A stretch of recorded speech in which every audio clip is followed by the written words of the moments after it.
Steno 2023, जी हाँ, कई सारे स्टूडेंट्स का एसएससी स्टेनो 2023 में मार्क्स जो है वो बहुत ही अच्छा आया है। अब डिक्टेशन कहाँ से आती है, पहला सवाल कहीं न कहीं मन में स्टूडेंट्स के आ रहा होगा, क्यों?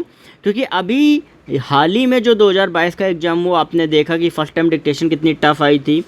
तो कैसे क्या प्रैक्टिस करें, क्या क्या चीज़ें हमें जो करनी है, यहाँ पर मैं आपको बताने वाला हूँ। जितने भी स्टूडेंट जो नए हैं, चैनल को सब्सक्राइब कर लें, क्योंकि यहाँ पर स्टेनो से रिलेटेड सारे एग्जाम्स की प्लस अदर एग्जाम्स की भी अपडेट आपको टाइम टू टाइम मिलती रहती है। देखो, यहाँ पर हम बात करेंगे कि भाई डिक्टेशन की प्रैक्टिस हम कैसे करें। देखो, पहली चीज़, जितने भी लोग जो नए हैं, ठीक है, उनको अभी क्या करना है कि अभी आप जो आपकी रामधारी जो आपकी खंड का जो आती है, खंड काओ खा, ठीक है, हिंदी वाले जो हैं वो पहले प्रैक्टिस करें। ठीक है, अभी मैं हिंदी वालों के लिए बता रहा हूँ। ठीक है, इंग्लिश वाले क्या करें, कैलाश चंद्रा आपकी हो गई, ठीक है, इसके बाद पिटमैन हो गई, उसकी आप अच्छे से प्रैक्टिस कर लें।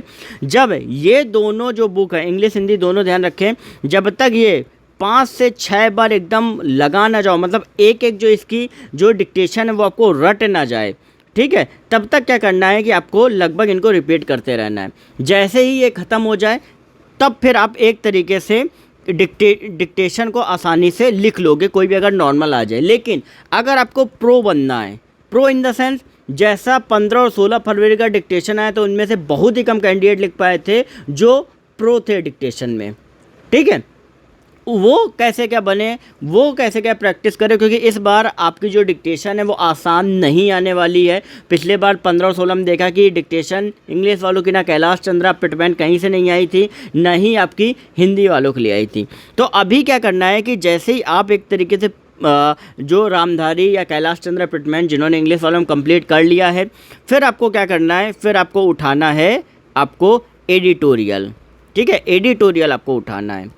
अब एडिटोरियल क्यों उठाना है उसके बारे में अभी मैं बताना चाहूँगा कि लास्ट ईयर जो आपकी डिक्टेशन आई थी, अगर आप बात करो हिंदी की, ठीक है, या आप इंग्लिश की अगर आप बात करोगे, तो उसमें एक चीज़ आप सभी को देखने को मिलेगी कि वहाँ पे जो वर्ड थे वो आपके रैंडम टाइप में आए थे। कैसे रैंडम टाइप में आए थे कि मान लो कि आपका जैसे रिवर के बारे में आ गया या किसी और चीज़ के बारे में, क्योंकि जब आप कोई भी डिक्टेशन आप देखते हो उसमें आपको पता रहता है कि हर डिक्टेशन में लगभग 40 से 50 वर्ड जो होते हैं वो आपके थोड़े टफ आते हैं। टफ मतलब कि प्रैक्टिस अगर आपने उनकी करी नहीं होती है, ठीक है, तो ऐसे में आपको प्रैक्टिस ज़्यादातर करनी एडिटोरियल, क्योंकि अब जो चीज़ें वो एडिटोरियल से आ रही। लास्ट ईयर जो 15 और 16 में डिक्टेशन आई थी वो एडिटोरियल से ही वो आप सभी की पूछी गई थी। पहली चीज़ तो आप ये दिमाग में रखो कि वो एडिटोरियल से ही आपकी आई थी, ठीक है।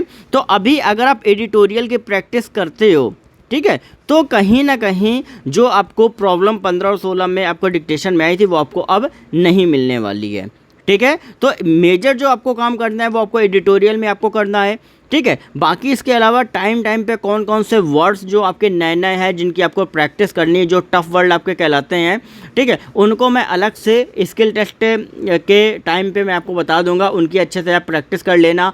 आउटलाइन वगैरह जो है वो आप अपने हिसाब से सेट कर लेना, क्योंकि टफ वर्ड अगर आपको पता रहते हैं, आउटलाइन पता रहती है, तो आपको कोई भी प्रॉब्लम नहीं मिलेगी, ठीक है। तो बाकी जो भी अपडेट रहेगी आपको टाइमली मिलती रहेगी। चैनल को सब्सक्राइब करके बेल नोटिफिकेशन आइकन को ऑल पे कर लें। सारे लिंक आपको डिस्क्रिप्शन में है, वहाँ से जाके आप अपनी क्वेरी पूछ सकते हो।